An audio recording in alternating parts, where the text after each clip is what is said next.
A TV Uberaba Online serve como plataforma para divulgação de diversos pontos de vista e opiniões. Qualquer comentário, imagem ou mensagem expressados durante os programas representam exclusivamente as opiniões dos indivíduos envolvidos, não necessariamente refletindo as visões do nosso canal ou de seus administradores. A TV Uberaba Online não assume responsabilidade pelo conteúdo das contribuições individuais, mas se esforça para proporcionar um espaço aberto, democrático e diversificado para a discussão e expressão de ideias. O Não Pode Calar nasceu de uma ideia, mas se fortalece na união. Vamos apresentar com muito orgulho a rede de parceiros que acredita nesta iniciativa. Para começar, quem garante que a sua vida sobre rodas fique em dia? Estamos falando do Despachante Santos. Com atendimento rápido e confiável, eles estão prontos para resolver tudo. Emplacamentos, IPVA, seguros e transferências. A solução completa para você e seu veículo aqui em Uberaba. 34-99692-7229. Por falar em movimento, a Fé também marca presença no esporte. Anote aí, dia 22 de agosto, às 17 horas, no Parque das Barrigudas, segunda corrida São Carlos Acutis, com percursos de 3 km de caminhada e 5 km de corrida, uma realização do setor Juventude da Arquidiocese de Uberaba. Inscrições em breve. Para repor as energias, nada melhor do que comida de verdade feita com muito amor. A Dedo Verde Cozinha Artesanal da chefe Bel Pontes traz receitas caseiras com ingredientes frescos. São caldos, massas, galinhada, torresmo, bolos e doces de panela. É o sabor que acolhe e a qualidade que encanta. Encomendas pelo WhatsApp 99690-1001. A cultura regional ganha destaque com os lançamentos da literatura infanto-juvenil da FS Ramos Edições, uma empresa com DNA 100% uberabense. O Último Verão no Pocinho da Alegria, A Fúria do Tritão e A Maldição do Capelobo são obras que valorizam a história da nossa cidade. Conheça esse universo que já está disponível para compra na Amazon, Wiclap e Clube de Autores. Falando em cultura, não pode faltar música e alegria. Nas manhãs de sábado tem Sabadou, na rádio ISFM 104,9. Um programa leve e descontraído que é apresentado pela irreverente Renata Quirino. Sintonize e compartilhe esse momento que promete muita felicidade para o seu dia. Cada um desses parceiros faz parte da corrente do bem do Não Pode Calar. Eles apoiam o nosso podcast porque sabem que juntos nossa voz é mais forte. Agradecemos imensamente a todos vocês que fazem essa história acontecer.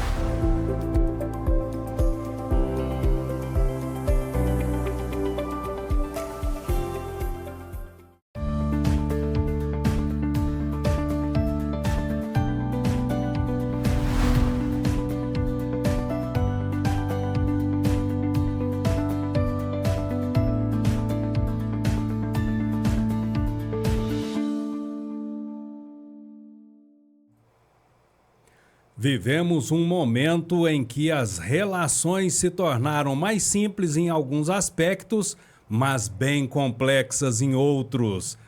Divórcio, separação, namoro qualificado, são tantos termos e tantos problemas, como, por exemplo, quem fica com a guarda dos filhos, como se fixa a pensão ou a prestação de alimentos, quem será que fica com a titularidade dos pets?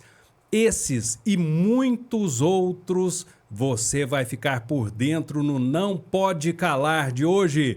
Seja bem-vindo. Você sintoniza TV Uberaba Online. Na técnica comigo, Henrique Botelho. Ao meu lado, a minha companheira de bancada, Leilane Vieto.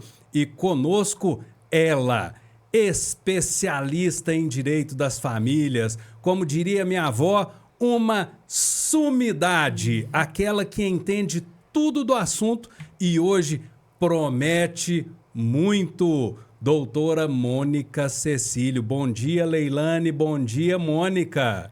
Bom dia, François. Bom dia, Leilane. Bom dia, doutora Mônica. Bom dia, François. Bom dia quem nos acompanha pelo Instagram, pelo YouTube.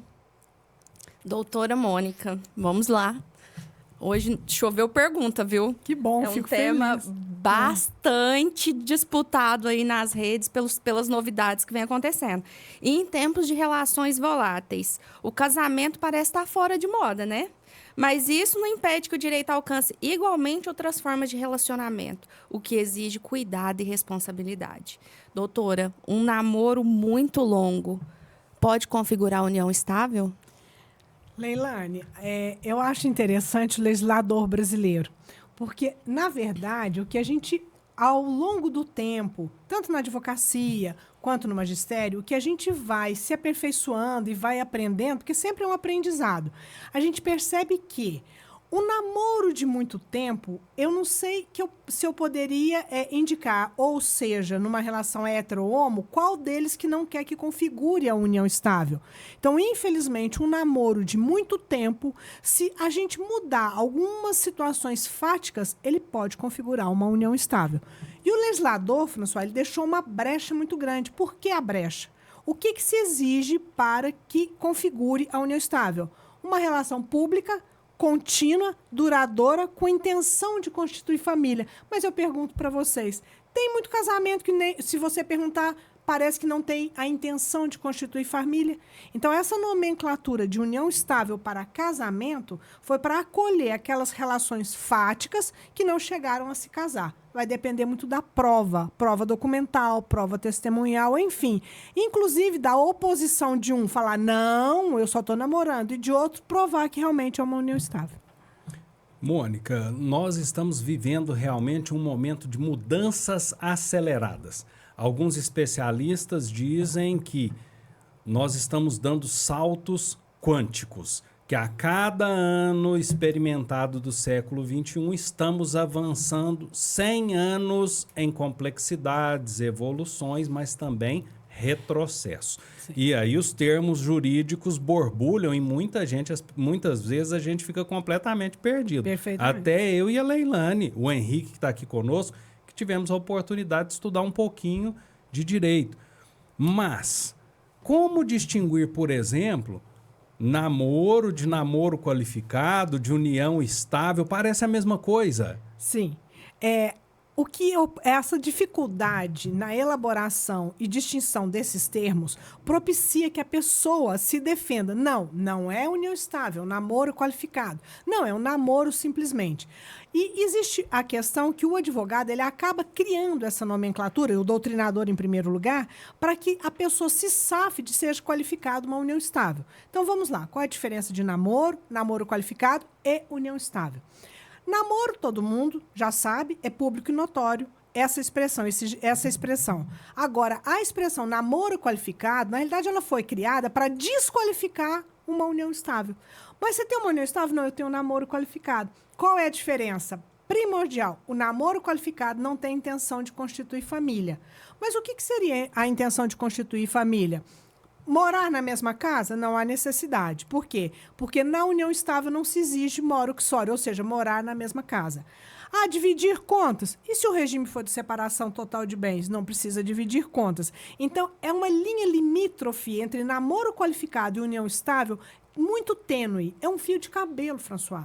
Eu acho assim, na dúvida, é preferível, vocês vão me perguntar com relação a namoro, a contrato de namoro, enfim, é preferível fazer um contrato de união estável com separação total de bens, que você estaria mais protegido do que deixar ir à barra do tribunal para você se defender. É um namoro qualificado ou uma união estável. O que, por exemplo, você abre uma conta bancária, coloca no meu endereço, sem eu saber. Aí já vai qualificando.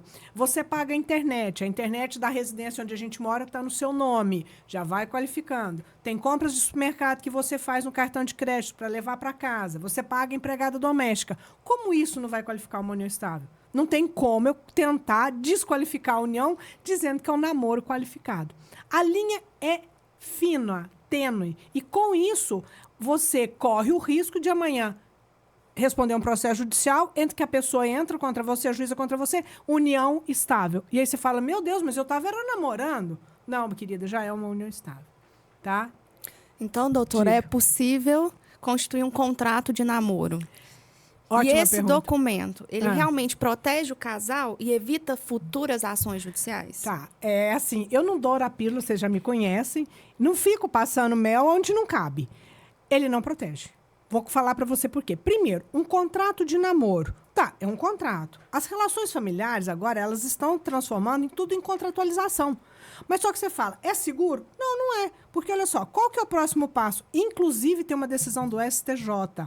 Qual que é o próximo passo? Que, na verdade, o namoro, ele seria antes do noivado. E o noivado seguido ao casamento. Concorda comigo? Uhum. Então, veja bem. Se eu fizer um contrato de namoro, ele tem termo inicial. Não tem? Tem. Mas ele tem termo final? Não, porque você não ajusta o termo final do contrato de namoro. Você só ajusta o termo inicial. Tá, você começa namorando. Qual que é o próximo passo do contrato de namoro? O noivado. Ou, se não, tem gente que já pula para a união estável. Então, veja bem, um contrato de namoro, ele te blinda até certo ponto. Porque se a pessoa passa a morar na sua casa, passa a ajudar você a pagar as contas, aí o contrato de namoro, ele virou o quê? União estável. Eu não posso pôr termo final no contrato de namoro. Então, a quem fala, eu fiz um contrato de namoro, não tem problema, jamais vai virar união estável. Como que jamais vai virar? Depende dos fatos que compuserem a relação dos dois, já vira união estável na hora. Não serve como matéria de defesa. Faço? Faço, mas eu já aviso. Seja bem-vindo, você que sintoniza a TV Uberaba Online, nos acompanha pelas redes sociais, Instagram e pelo YouTube. E acaba de chegar a primeira pergunta da manhã para a doutora Mônica. Quem fala conosco é o Luiz Felipe. Bom dia, Luiz Felipe. Doutora Mônica, como comprovar uma união estável se ela nunca foi registrada em cartório? Tá, excelente pergunta. Ouvinte, Luiz Felipe, né? Luiz Felipe, tá. Pelo YouTube. Perfeito. François, excelente pergunta. Ela não precisa ser registrada no cartório para comprovar? Porque é diferente do casamento. É aí que o legislador abriu uma brecha e que eu acho que, infelizmente, não socorre os de boa fé, mas também permite aqueles de má fé. Para que seja reconhecido o casamento, e eu vou traçar um paralelo para ficar bem clara a minha explicação. O casamento a gente se comprova como? Certidão de casamento. Pronto, ponto pacífico. A união estável. A união estável eu posso provar por um documento particular de união estável, por uma escritura pública de união estável ou uma ação declaratória de reconhecimento de união estável. Então, eu não preciso ter a união estável registrada para comprová-la. Eu posso ir à justiça buscando uma sentença declaratória de reconhecimento de união estável. Respondida, Luiz Felipe. Bom dia, muito obrigado pela sua participação. E olha, você também, faça a sua pergunta aí nos comentários pelo YouTube. Quem está acompanhando pelo Instagram também, será um prazer, né, passarmos aqui para a doutora Mônica para a gente compartilhar conhecimento com ela. E aproveitando, curiosidade de namoro. Sim. Os meninos brigam por tudo. E muitas vezes pet vira até motivo de disputa para forçar a continuidade de uma relação. Sim. Em um namoro que os dois não coabitam, não estão no mesmo espaço, de quem é a guarda do pet? Quem fica com o cachorrinho, doutora Ótimo. Mônica? François, eu acho que a pessoa ela tem que ver que o animal ele recebe proteção como um bem. Um bem de quem é o dono. Então, se a pessoa falar, olha, amanhã eu não quero disputar com o meu companheiro ou com a minha companheira esse animal que eu comprei. Então, compre e coloque o contrato só no seu nome. Aí o bem é seu. Concorda comigo? É como se fosse um animal de uma fazenda. Quem que é proprietário da vaca, do boi, do que seja que você cria ali, do porquinho, da galinha? Aquele quem guiou a guia de compra. Tá, o animal não tem guia de compra. O animal que eu falo, pet, não tem guia de compra. Mas quando você comprar um animal, compre somente no seu nome. Ele é seu. Pegue um recibo, né? Sim, Já ajuda. Sim. Já ajuda. Amanhã, se constituir uma união estável, eu acho que vai chegar a ponto disso. Vão começar a relação... Desculpa falar, socioafetiva. Eu me apeguei ao cachorrinho, não. Só que você fala, não, querida, aqui, ó. O cachorrinho foi compra minha. Como se fosse um filho, o filho é meu.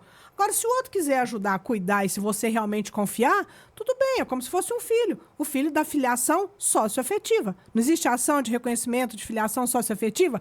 Vai chegar aí, gente. É uma visão prognóstica bem longínqua, mas é. Filiação... Não é filiação, é a posse socioafetiva de um animal. Vai, ué. Porque ele se afeiçoou àquele animal.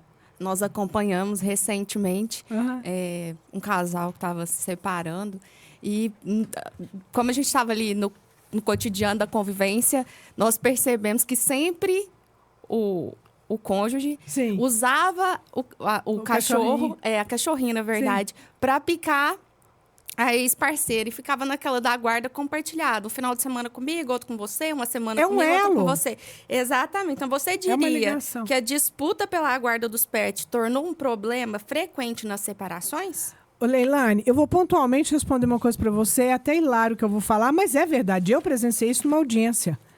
É uma partilha de bens onde tinha um patrimônio de mais ou menos, sem exagero, 5 milhões. Você sabe o que eles resolveram brigar? Pela planta de plástico, que ornava a sala do casal. Agora você para e pensa. Na verdade, eles queriam brigar. Então, tanto a planta de plástico, quanto o animal de estimação, quanto o filho, vira objeto de discórdia, porque aquilo ali ainda tem um liame. Eles estão arrumando um pretexto para continuar o diálogo. Infelizmente, pode virar o pet, pode virar uma questão de disputa. E deságua aonde? No Poder Judiciário. Para resolver. Aquele que tiver a melhor prova, fala, não, eu comprei o cachorro é só meu. Como ainda não existe a possibilidade da socioafetividade pelo animal, aí eu acho meio difícil conceder essa guarda compartilhada para o animal que eu comprei, ele é só meu. Não tem uma foto com você do cachorro, você nunca levou o cachorro para passear ou fazer as necessidades dele, eu que cuidei, eu que levava no veterinário, o que é? Você nunca gostou dele, agora você quer arrumar um pretexto para brigar? É prova, né? Eu sempre falo isso e eu converso isso muito com meu pai. O bom advogado é aquele que preocupa com a prova. Porque no desaguar de tudo, quando você vai na justiça, é a prova, né? Perfeito, doutora. Conosco aqui na audiência, nosso amigo, ex-aluno também, viu, Mônica? Doutor Diego Tafarel, companheiro de TV Uberaba Online. Curtindo uma praia e assistindo vocês. Olha, deu até uma inveja boa, viu, Diego? O Luiz Felipe está agradecendo pela resposta, não sabia disso. E vamos aproveitar aqui, então, para o Luiz Felipe e para todos os que nos assistem. Quais são os critérios para que uma relação seja confirmada como união estável, doutora Mônica? Tá. Pontualmente, são... na realidade, 4 critérios. Que ela seja pública, ou seja, sabe aquela, eu tenho uma união estável com você, mas você não sabe? Não. Então, aos olhos da comunidade social, aos olhos das convivências que vocês dois têm, dos amigos, da família, todo mundo acha que eu sou já sua esposa. E todo mundo acha, no rol do meu relacionamento, François, com todo respeito, Leilane, François é esposa da Mônica. Essa publicidade é no quesito não só social, mas no quesito familiar também, entre amigos. Todo mundo acha que nós somos casados. À vista de todo mundo, nós somos casados, perfeito? Isso seria a publicidade. Contínua. É uma relação contínua, muito diferente do namoro. Porque o namoro, a gente namora 1 mês, termina. Namora 6 meses, termina. Namora 1 ano, termina. Não. A união estável é igual ao casamento. Casou, tem a continuidade. Tem a linha temporária. Não vai e volta, tá? Não tem essa coisa, brigou, sai. Não. Ela tem essa continuidade. Terceiro pressuposto, duradoura. Não existe união estável de 3 dias, 4 dias.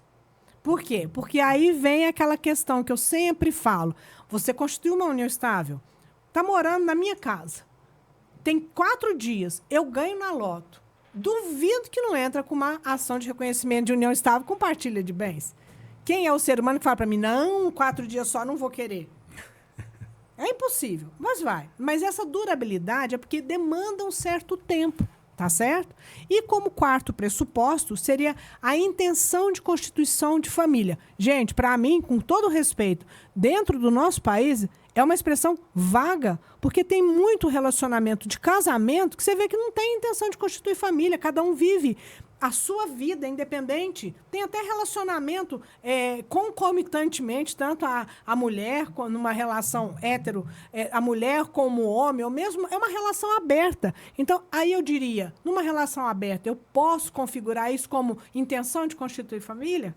Fica meio vago, mas a jurisprudência exige, e a legislação também, que sejam esses 4 pressupostos: pública, contínua, duradoura e a intenção de constituir família. Tudo aquilo que prova que você tem intenção de constituir família seria, de bom tom, levar ao tribunal para o reconhecimento da união estável. Doutora, quando um casal vive em união estável, quais são os direitos patrimoniais de cada um? Existe divisão automática dos bens? Tá. Leilane, pela mesma forma do casamento, a união estável é regulamentada pelo regime de bens. Os 4 regimes de bens existentes na nossa legislação, que regulamentam o casamento, eles vão regulamentar a união estável. Então, depende muito do regime de bens.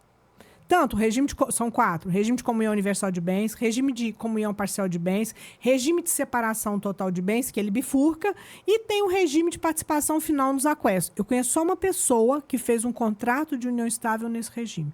E olha que é muito tempo, o código é de 2002, com vigência em janeiro de 2003. Mas, enfim, então a união estável também vai ser regulamentada pelos 4 regimes de bens, dependendo do regime eleito pelas partes ou não eleito, porque no silêncio o que vigora é o regime de comunhão parcial de bens.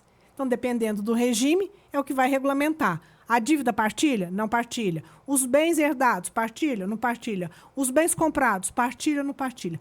Tudo vai ser norteado pelo regime de bens. Maravilhoso. Nós temos uma participação aqui do Instagram. Bom dia, Dri Farnazier. Ela te mandou uma pergunta. Aproveito para perguntar à doutora Mônica sobre os alimentos quando o genitor não há nada no nome e ainda tenta sobressair sobre os avós e esposa. Tá. Muito boa pergunta, Dri. Muito obrigada pela participação. É o seguinte, na verdade, quando o ganho do pai não é suficiente pela necessidade da filha que está pedindo, então aí nós vamos tentar atingir os avós, que são chamados alimentos avoengos, tá? Porque muitas das vezes o pai, infelizmente, já preparado, ele tenta se furtar ao máximo do pagamento. E como que é o pressuposto do pagamento da pensão alimentícia? Necessidade, possibilidade e proporcionalidade. São 3 os requisitos, ou também chamado de pressuposto. Necessidade da filha é fácil de comprovar. Mas e a possibilidade do pai? De repente, o pai se registra com um salário mínimo, e como é que eu vou falar que ele se ele tem condição de mais? É a aparência de riqueza. Ou seja, o carro que ele anda, as férias que ele tira, aonde ele mora, tudo isso leva-se em conta para comprovar a aparência de riqueza. Porque muitas das vezes ele já orientado, ele não põe nada no nome dele, ele registra com um salário mínimo, o que vai ficar muito difícil eu provar a possibilidade dele, tá? Mais uma que chegou pelo WhatsApp. Ótimo. A nossa espectadora pediu para eu não dizer o nome dela, então vou chamar de Maria Tereza, em homenagem à ministra da Agricultura. A Maria Tereza nos pergunta o seguinte, doutora Mônica. União estável, retomando o tema que a senhora estava explicando. Ela tem uma filha que namora um rapaz neurodivergente laudado. Sim. E agora decidiram viver em união estável. A filha e esse moço. E esse moço. Sim. Qual é o questionamento deles? Se for feito um pacto prévio à constituição da união estável, sim, em cartório, resolve? Tem validade? Primeira pergunta, qual a idade dos dois? Dos pretendentes à união estável? Eles já são maiores? São maiores, ambos são maiores. Tá. Concluíram a faculdade. Ah, que ótimo. Então, veja bem, se concluiu a faculdade, mesmo essa neurodivergência laudada não traz incapacidade para ele. Concorda comigo? Se não traz incapacidade, eles vão poder constituir uma união estável e eleger o regime de bens. Porque como que seria a impossibilidade para não se fazer um contrato de união estável? Aqueles 3 requisitos do artigo 104. Agente capaz, objeto lícito e forma prescrita. Se ele não é agente capaz, eu não posso fazer um contrato. Ele é interditado? Não. Então, vai se fazer um contrato de união estável tranquilamente. Ou uma escritura de união estável, ou casar. A Maria Tereza não pode ficar tranquila. Né? E tem muita gente, Mônica, que fica com uma...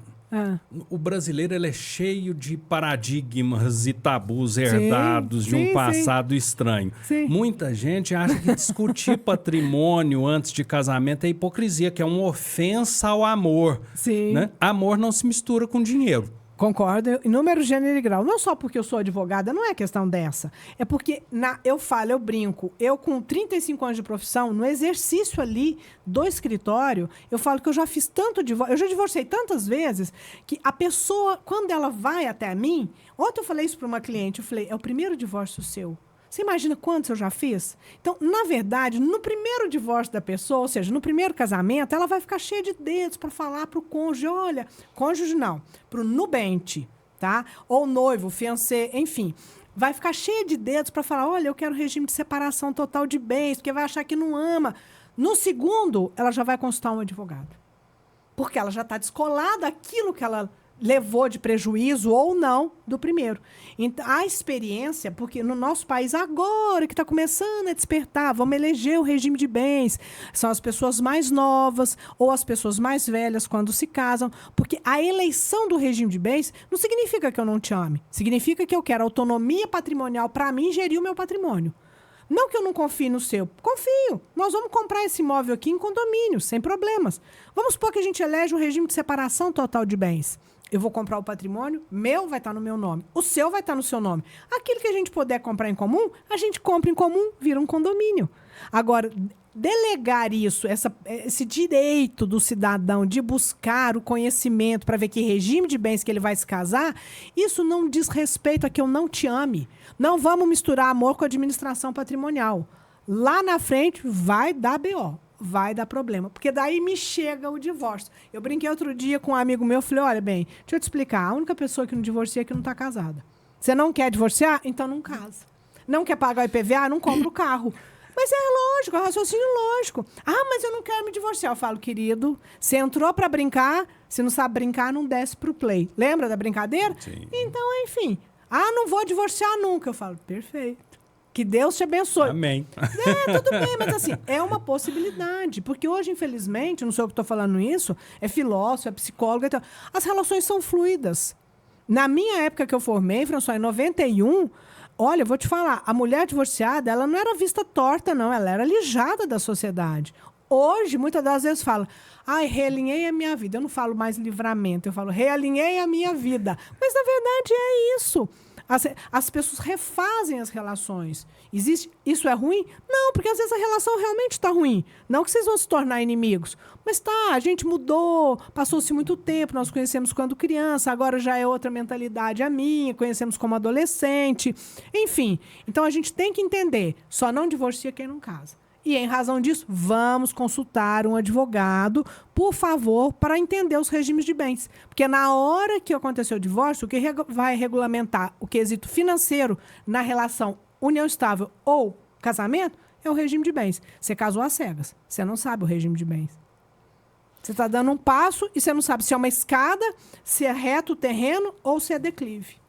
Doutora, as dívidas contraídas durante o relacionamento também podem ser divididas entre o casal?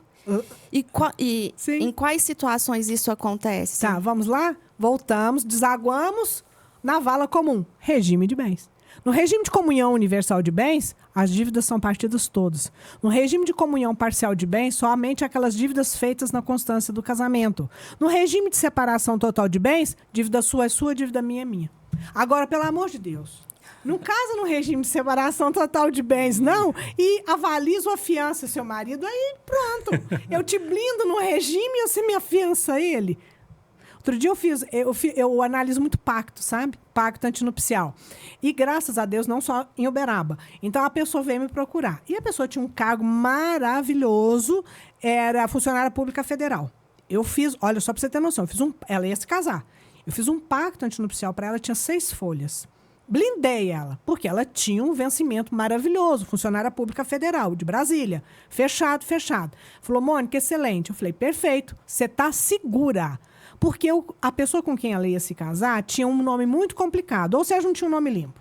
Aí ela me liga depois, Mônica, eu vou casar, tal. Até ela brincou comigo, eu vou te convidar, vai ser na Bahia. Eu falei, se puder, aquelas resorts lá que eles têm mania de fazer. Tá, enfim. Aí ela falou pra mim, nós compramos um apartamento. Eu falei, peraí, nós? Não acredito que você fez isso. Ela falou, pois é, porque acho que é score. O score dele, o decore dele, não passou. Eu falei, peraí, só um minutinho, minha querida, deixa eu só entender. Você comprou um apartamento junto com ele? Ela falou, compramos, porque o meu decore, que é o vencimento público federal dela, pagava a prestação de um apartamento em Brasília, que é volumoso demais, é quase um vencimento de Uberaba. Mas, enfim, eu falei, mas peraí, por que você não comprou só no seu nome? Não, porque ele queria comprar junto. Eu falei, se ele não pagar a prestação, é o seu salário.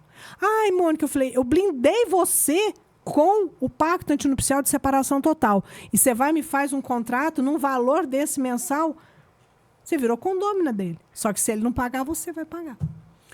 Uma curiosidade, doutora Mônica, o nosso pacto, meu e da Leilane, ele inclui uma cláusula em que nós dois estamos impedidos de prestar garantia em favor de qualquer pessoa alheia à relação. Amém. Então, ninguém abona, como dizer, ninguém. Sim, perfeito. Porque, na verdade, vocês não querem que corra risco o patrimônio que vocês adquirirem. Tá certinho. Porque, gente, casamento, eu falo que é uma bomba de nitrogênio. Porque, veja bem, põe dinheiro, você pega uma caixinha, você vai pôr amor, interesse sexual, atração sexual, orientação sexual, dinheiro, filhos, patrimônio, aí você sacode, porque a vida sacode a caixinha. E aí? E se explodir? A primeira coisa que espirra, filhos. Não tenho filhos. Dinheiro, que é o patrimônio. Por isso que tem que ser orientado qual é o regime de bens. Porque se não for, lá na frente, pode dar ruim. Pode não dar? Pode. Mas é um risco, né? Com certeza. Hoje, outra situação que a gente acompanha muito é o seguinte. As pessoas andam tendo dificuldade em manter a sua privacidade. E às vezes chegam até a construir personagens. Sim. Muita gente expõe absolutamente tudo a respeito da própria vida nas redes. Sim. Outros chegam a criar uma vida diferente daquela que eles realmente possuem condição de ter. Então vai em um local qualquer, pega uma única garrafinha de cerveja de marca cara, posta aqui e tal, e ostenta aquilo. Sim. Isso pode dar problema na hora de fixar a prestação de alimentos? Serve como prova? Claro! Opa, claro que serve. Vamos fazer uma ata notorial dessa ostentação. Outro dia eu estava no supermercado comum na cidade, um dos melhores supermercados da cidade, e eu estava empurrando o carrinho. A hora que eu vejo a moça pega... Sério, gente, isso, olha que nível. Ela pega uma garrafa de vinho, presumo eu que seja caro, porque eu não entendo do vinho. Ela pega, põe a garrafa e tira uma selfie. Devolve a garrafa na prateleira e continua andando. Eu falei, gente, mas... Você para e pensa. Nossa, então, enfim... Isso pode servir, sim, para majorar, aumentar a pensão alimentícia. Eu brinco que aquele que tem filho e ele é devedor da pensão alimentícia, exemplo de um pai, ele tem um credor no pé dele. O credor o tempo inteiro fica vigiando. Ou seja, vigiando o quê? O que aparece na rede social, que viagem que você faz, em que resort que você estava, se você foi para a Europa, se você foi para os Estados Unidos, se você foi aqui em Araxá, qual é o hotel que você ficou. Porque tudo, infelizmente, hoje, para dar engajamento, pode vir atrelado ao quê? Atrelado ao recurso financeiro. E isso pode te prejudicar. Como um cara que ganha um salário mínimo vai esquiar em Aspen? Me fala, o Papai Noel que pagou a viagem? Não tem condição, né? Doutora, chega uma participação aqui pelo WhatsApp da Juliana. Ela pergunta o seguinte, mesmo existindo uma escolha do regime, né? Vamos pôr aqui no caso dela a separação total de bens. Sim. Em caso de divórcio, ainda pode existir a necessidade... Ou, no caso, não digo, acho que ela não quis dizer necessidade, né? Sim. A obrigação da prestação de alimentos, porque ela ganha mais. Sim. Se ele provar a necessidade dele e, na realidade, como ela ganha mais, então, quando do casamento da união estável, de repente, ela mantinha um nível socioeconômico maior. Regime de separação total. O nível de vida do casal era mantido pelo vencimento dela. Então, ele entra pedindo... Também chamado alimentos não compensatórios, mas aqueles alimentos compensatórios é só quando há um patrimônio ainda no partido. Mas aqueles alimentos para ainda manter um nível socioeconômico, pelo menos por um tempo. Corre-se o risco. Perfeito. Respondida a sua dúvida, Juliana. Obrigada pela participação. Vamos lá, exemplo prático no contexto da Copa do Mundo. Sim. Olha que delícia, jogador de futebol ganha um absurdo, que às vezes me faz arrepender de ter me tornado doutor. Tinha um chute muito forte, viu, Henrique? O Henrique está nos acompanhando, era ruim que doía, mas tinha um chute que matava quem entrasse na frente. Esses jogadores ganham verdadeiras fortunas. Sim. E a rotatividade de mulheres na vida deles é uma coisa louca. Filhos não faltam, vão multiplicando. Então, quando essas ações desaguam no judiciário, arbitra-se um valor de prestação de alimentos bem significativo. Sim. Ocorre que a carreira desses homens é bem curta e oscila bastante de acordo com o desempenho. Sim. E a gente vê pessoas que até já se aposentaram sendo presas porque não pagaram os alimentos. Esse valor é fixo ou de acordo com o que o jogador vai produzindo ao longo da vida? É excelente sua pergunta, principalmente agora, a gente em tempos de Copa. Outro dia, eu gosto muito de acompanhar a vida profissional do jogador. Não o jogo em si, para te falar a verdade, eu acho meio... não é monótono, é meio chato aquele negócio do jogo de 50 minutos, enfim. Mas acompanho às vezes. Mas a postura profissional. Pegue a postura profissional do jogador europeu. Os nossos já estão aprendendo com isso. Então, eu assisti uma entrevista do Ronaldinho, fenômeno, porque tem o gaúcho e tem o fenômeno. Tá, o fenômeno falando o seguinte, que com relação a jogadores brasileiros, que depois de 5 anos deles se aposentarem, eles estão quebrados. Porque falta de planejamento. Óbvio, gente, eu não vou ser a doida de falar que a pessoa não se deslumbra. Claro que deslumbra. Você vê que sai de um patamar, judiação, de uma casa que não tinha nem televisão, morando numa casa na Europa com todo o conforto. O quarto dele é 3 vezes maior que a casa que toda a família morava. Qualquer um deslumbra. Quem nunca comeu mel, quando come-se uma lambuza... E eu adoro essas frases. E detalhe, não joga a primeira pedra. Por quê? Vamos participar de como ele participa para você ver se também não deslumbrava, comprava relógio de 5 milhões? Claro, gente, isso é do ser humano. Vamos lá, voltando à sua pergunta. Essa pensão fixada, ela é móvel. Tanto é que ela transita em julgado só com relação àquele valor à época atribuído e àquela necessidade à época analisada. Amanhã ele quebra, amanhã ele é mandado embora do Paris Saint-Germain. O que acontece?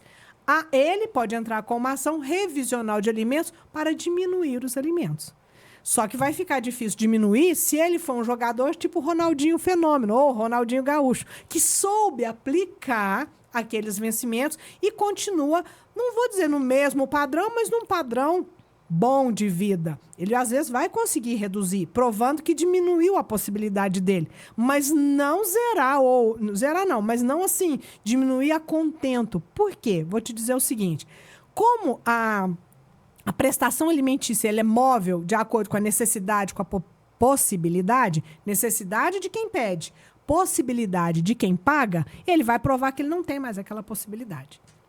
Tá? Agora, terceiro requisito, proporcionalidade. Vamos pôr o Ronaldo Fenômeno lá, que deve ganhar rios de dinheiro ainda. Não sei se é igual ou não o que ele ganhava quando jogador. Mas aí tem o pressuposto da proporcionalidade. Pensão não é para enriquecer.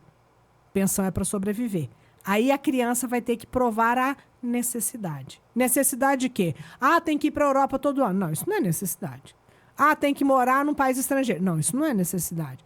Então, a proporcionalidade ela vai achatar a pensão para que essa pensão não seja muito elevada para aquele pai, não só jogador de futebol, para aquele pai que ganha, vamos supor, nem sei te dizer, 10 milhões por mês.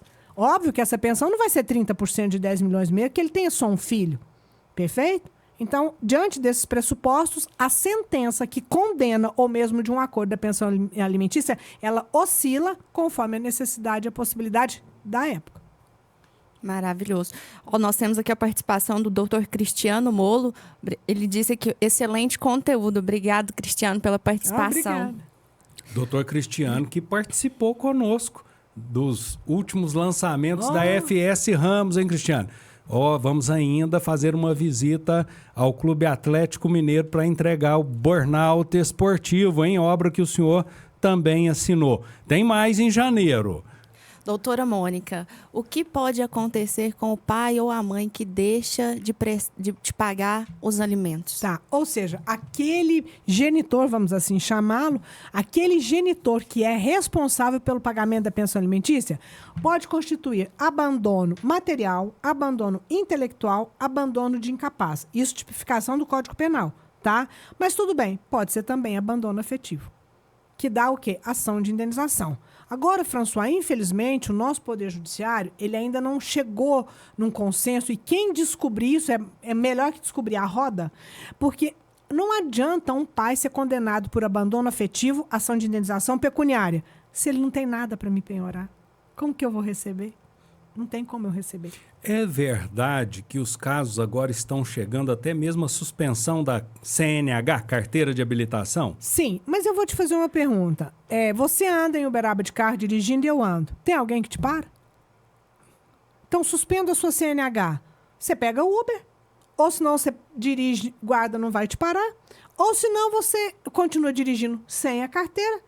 Ou paga o motorista, que às vezes até sai mais barato que você pagar a pensão alimentícia. É verdade, são medidas pouco efetivas. Perfeito, perfeita a sua colocação. Acaba efetividade, execuibilidade. Você executa, mas o que vai adiantar? Adianta tirar o passaporte de uma pessoa que não viaja? Doutora, e a senhora me ajudou demais. Diga. Porque eu sempre falo isso para os colegas de imprensa. Sim. Falo, olha, estamos ajudando a reverberar algo que não tem valor efetivo. Isso pouco importa. Sim, sim. É aquela condenação. Você condena a pessoa a pagar uma ação de indenização, mas se a pessoa não tiver nada para penhorar, o bolso dela não vai sentir. Se o bolso não sentir, de que adiantou a condenação? Ela sai rindo. Eu já tive casos no escritório que a lei fala de 1 a 3 meses, quando a pena de prisão, caso de inadimplência de pensão alimentícia. Infelizmente, o juiz, brandamente, fixou de 1 mês. Tá certo, o inadimplente da pensão, no caso o pai, ele não é bandido. Mas tinha que fixar de 3. Porque se fixa de 3, bem, dinheiro brota do asfalto. Doutora Mônica, nós temos aí alguns termos, você acabou de falar de abandono afetivo. Sim. Muitas vezes a gente escuta isso no mesmo pacote que a alienação parental. Então, Sim. gostaria que a senhora explicasse para nós. É a mesma coisa? Não. Quais as consequências desse tipo de comportamento? Sim, não é a mesma coisa, François. Abandono afetivo, na realidade, seria aquele abandono tipificado na lei que constitui aquele regramento da lei. E a alienação parental também tem as tipificações legais. Por exemplo, até vou fazer minha colinha aqui, porque realmente eu não vou decorar isso.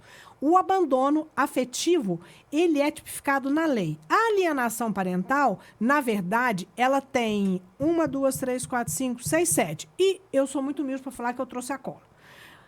Primeiro, a alienação parental, ela é a desqualificação de um dos genitores. Segundo, dificulta o exercício da autoridade parental. Tudo isso é alienação parental. Dificulta o contato com o genitor. Um pai dificultando o contato com outro genitor. Da criança, nós estamos falando da criança. Dificulta o exercício da convivência familiar. Apronta a criança, aí o pai vem pegar. Não, a criança está doente. Vou pegar para ir ao shopping hoje. Não pode. Vou levar para viajar. Não pode. Então, isso é alienação parental. São exemplos fáticos de alienação parental. Omitir informações com relação ao filho. Falsas denúncias. Mudar de domicílio. Isso tudo é exemplo de alienação parental.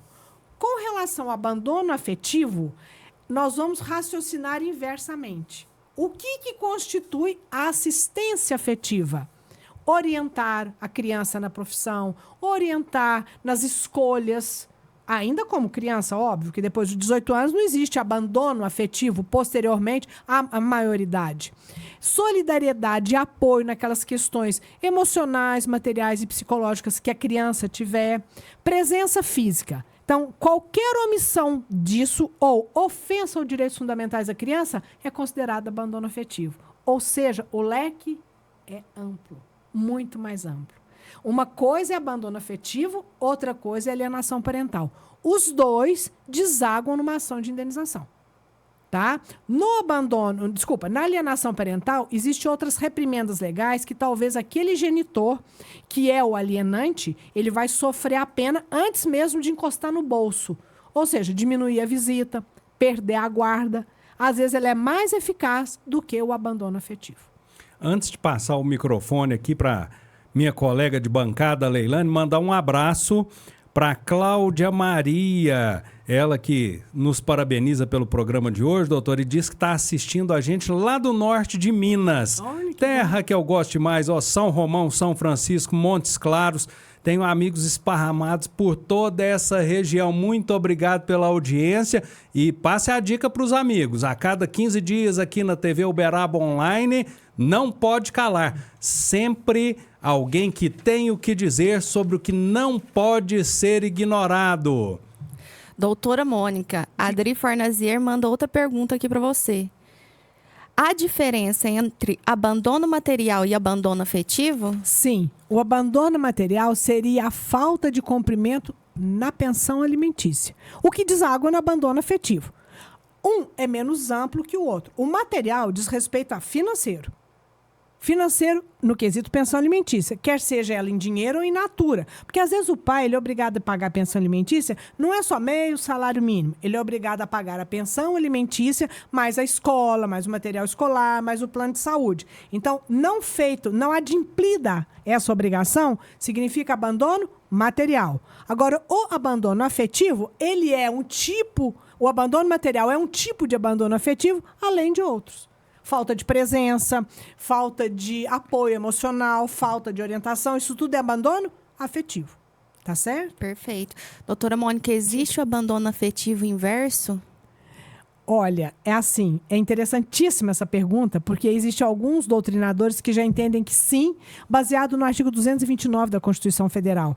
Porque essa recíproca do dever de alimentos, quando a criança é menor, é do pai para a criança. Quando ele se torna maior e o pai necessitar, aí é do filho para o pai. Sim, uma questão de direito humanitário. Pode ser sim. Apesar de não haver artigo, regramento ordinário específico para isso, mas tem a Constituição Federal. E tem alguma forma da gente se resguardar para que não exista essa necessidade do cuidado financeiro com o pai, que uma vez já abandonou o filho? Eu acho que poderia servir isso de matéria de defesa, tá? Mas aí você vai ter que comprovar, para se eximir da responsabilidade de pagar uma pensão para o pai, eximir se você foi abandonada quando da criança. E não sei se isso te exoneraria do dever de cuidar do pai, não. Porque agora você pode. Ele vai alegar que ele não podia. Não existe nenhuma ação para blindar isso? Ah, não. Eu penso assim, se sentenciante, se juíza, eu não admitiria essa ação. Porque essa ação ela não pode ser proposta hoje visando que amanhã você não quer cuidar do seu pai, né? Mas, na realidade, a necessidade tem que ser provada no ato. Seu pai precisa, você tem condição. Eu acho muito difícil o juiz não conceder os alimentos.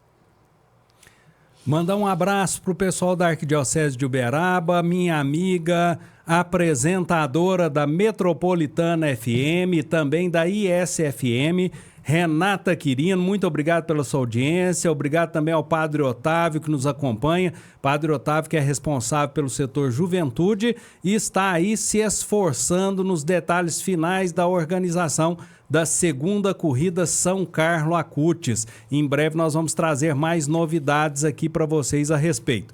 Doutora Mônica, hoje nós acompanhamos inclusive vários programas de TV a cabo que mostram a realidade do poliamor, mostram famílias em que normalmente é um varão e várias mulheres, mas nós também já temos o contrário, uma mulher e vários homens. Sim. A monogamia ainda é regra nas relações ou na união estável cabe? Tá. Teoricamente, não só a monogamia, como também a fidelidade.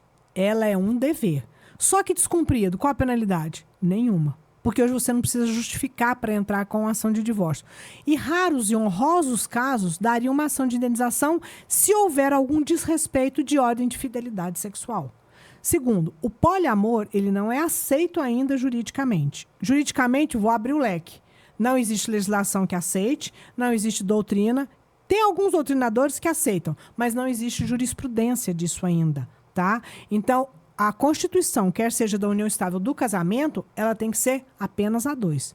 Mesmo que tenha o consenso de 3, 4, enfim. Porque o poliamor, François, muito boa a sua pergunta, porque o poliamor ele tem que ser configurado pela consciência e permissividade de todos.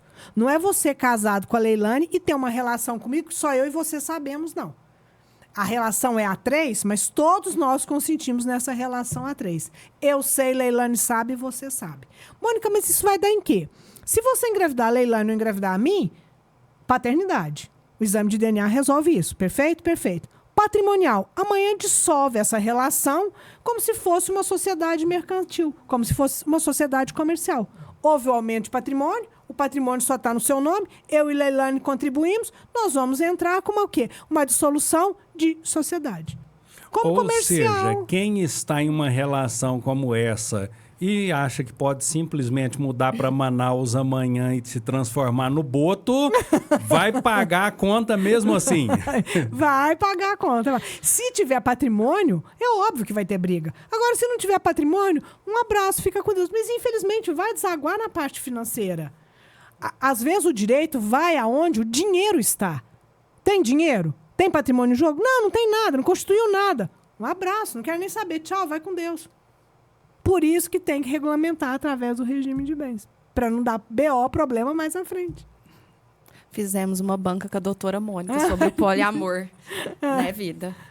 Doutora Mônica, os pactos antinupciais ainda são vistos como tabu. Sim. Na prática, eles representam desconfiança ou planejamento patrimonial? Depende do preconceito que a pessoa tiver. Se ela tiver aquele preconceito, ou se não, maledicência. Eu falo que a linha limítrofe para separar aquele que não tem conhecimento daquele que está de má fé é um fio de cabelo.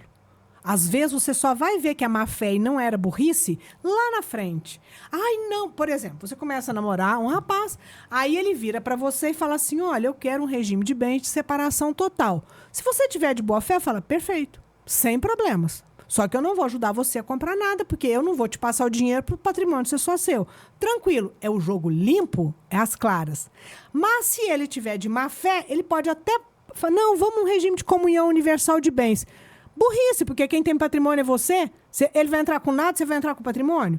Então, muitas das vezes existe o preconceito. Só que aí, aquele que tem realmente interesse de blindar o próprio patrimônio, de resguardar o próprio patrimônio, por favor, consulte um advogado, veja a experiência do advogado para solucionar esse problema de falar, faça um pacto antinupcial.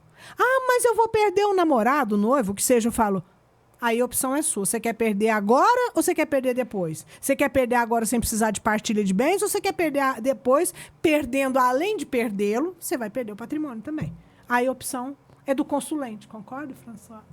Nos acompanha também Lincoln Miziara, maridão da vereadora Ellen Miziara, que deixou o pessoal com a pulga atrás da orelha a semana inteira. Dançou, se decepcionou quem pensou que a Ellen ia falar mal de todos os adversários, hein? Confere lá no Instagram dela que você fica sabendo o restante da fofoca. Na coluna Conexão Urbana de hoje, nós também contamos e fazemos um panorama da primeira pesquisa que traz os dados sobre como será ou como pode ser a disputa eleitoral em Uberaba. Aliás, decepção, hein? Uma cidade que não para de reclamar de político, coloca em terceiro lugar nas intenções de votos uma pessoa que só passou por aqui para pedir voto e foi à distância, viu? Foi online a passagem.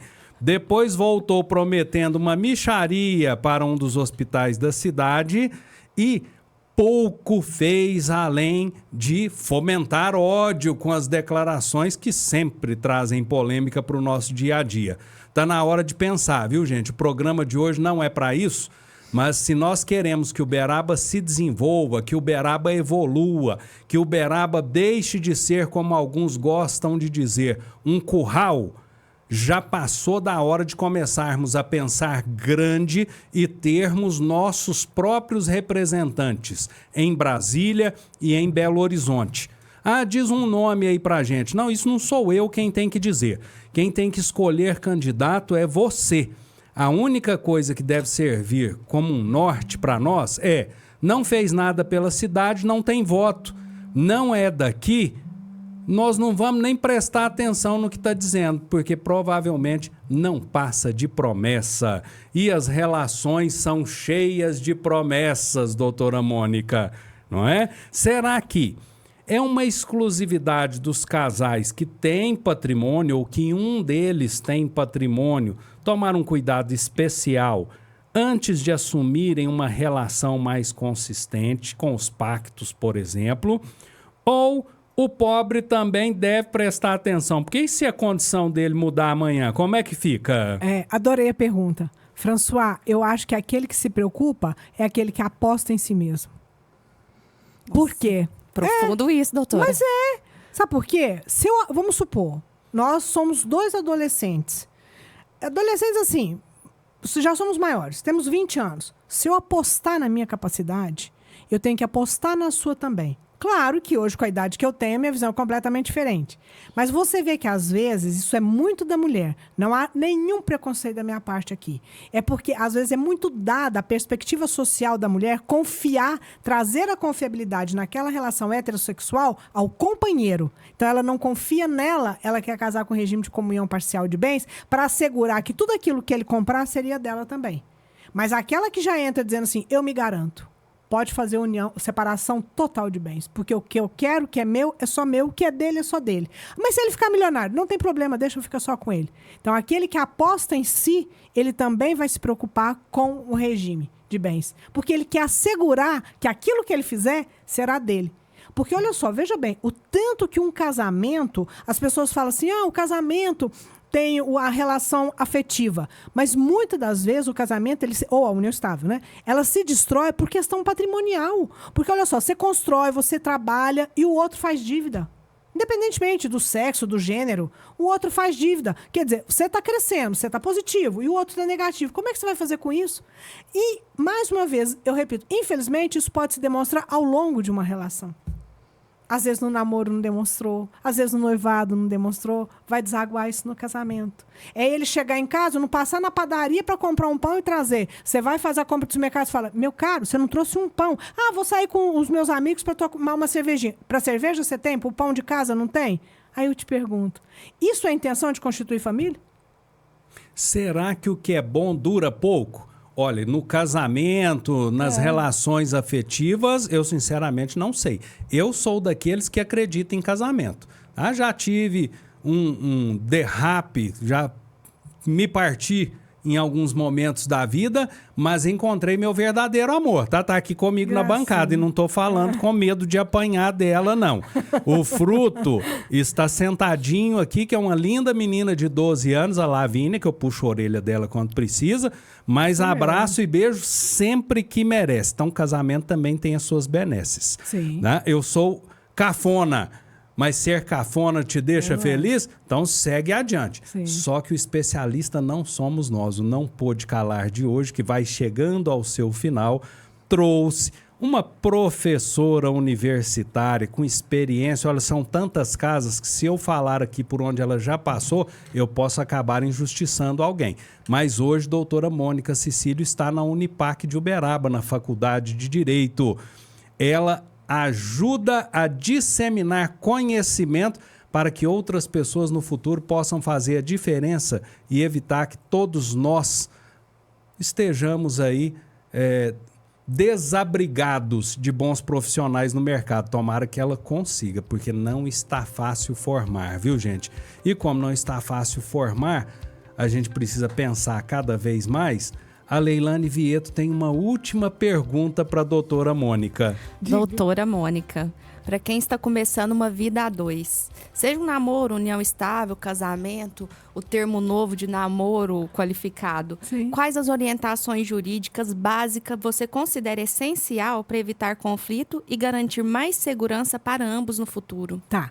Ô, Leilane, isso é uma questão cultural. Eu brinco assim, olha, quando a pessoa vai se casar, ela preocupa com o bolo de noiva, com o vestido da noiva, com o anel de noivado. Eu acho que preocupou com o anel de noivado, tem que consultar um advogado. É concomitante, porque é cultural nosso só consultar o advogado a hora que vai divorciar. Consulte previamente um advogado. Tá pensando em ficar noivo, já procura saber sobre o regime de bens. Por que sobre o regime de bens? Porque o regime de bens vai te orientar. De repente, se você propor para sua noiva ou para o seu noivo, olha, eu me caso só com separação total de bens. A outra pessoa fala, não, assim eu não me caso. Pronto, acabou o namoro ali, não precisou nem ficar noivo. Entendeu? É tudo conversado, mas conversado às claras, com honestidade. Agora, uma experiência que eu falo, em razão desses 35 anos mexendo com direito de família. François e Leilane, não existe fórmula mágica. Se existisse fórmula mágica para um casamento dar certo, bem, era mais do que descobrir a roda, a pessoa ficava milionária. A fórmula mágica é saber que casamento é um dia após o outro, não existe fórmula mágica. Beleza não segura casamento, dinheiro não segura casamento, sexo não segura casamento, filho não segura casamento, doença não segura casamento. Então, é a intenção de constituir uma família que nos dias de hoje não é fácil. Porque parece que tudo corrobora para o contrário, né? Infelizmente. Penso também.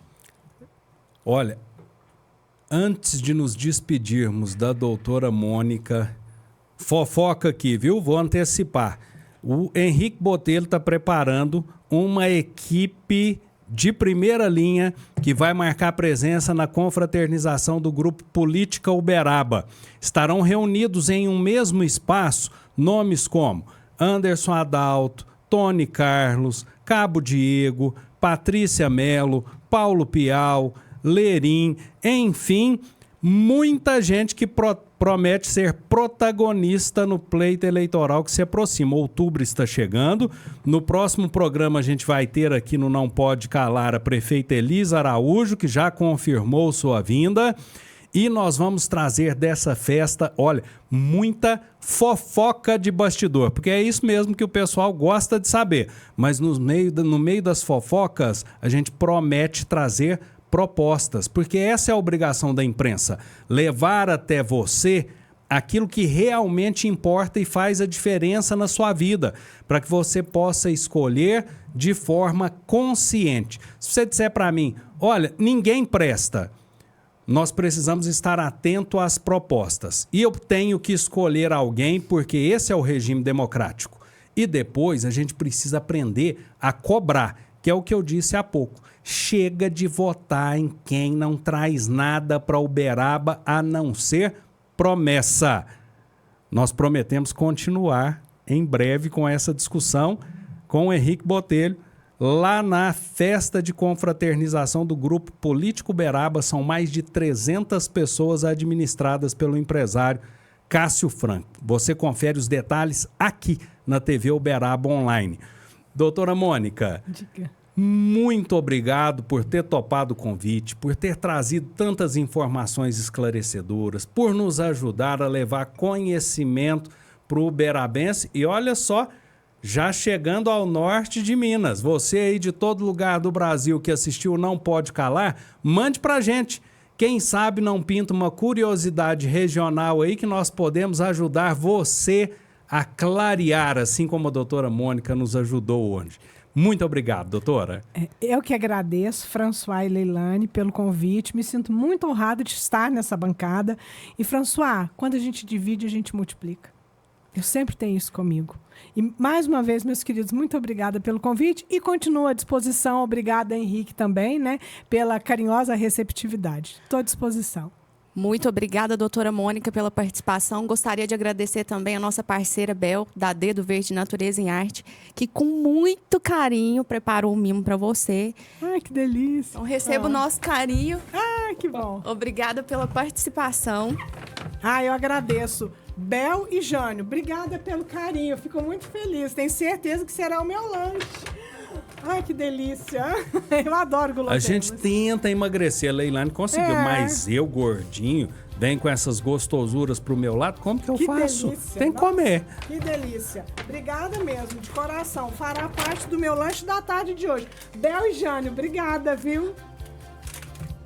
Muito obrigada a você que nos acompanhou pelas redes sociais e até o próximo episódio do Não Pode Calar. Dia 31 tem mais, aqui na TV Uberaba Online. Obrigado, Henrique.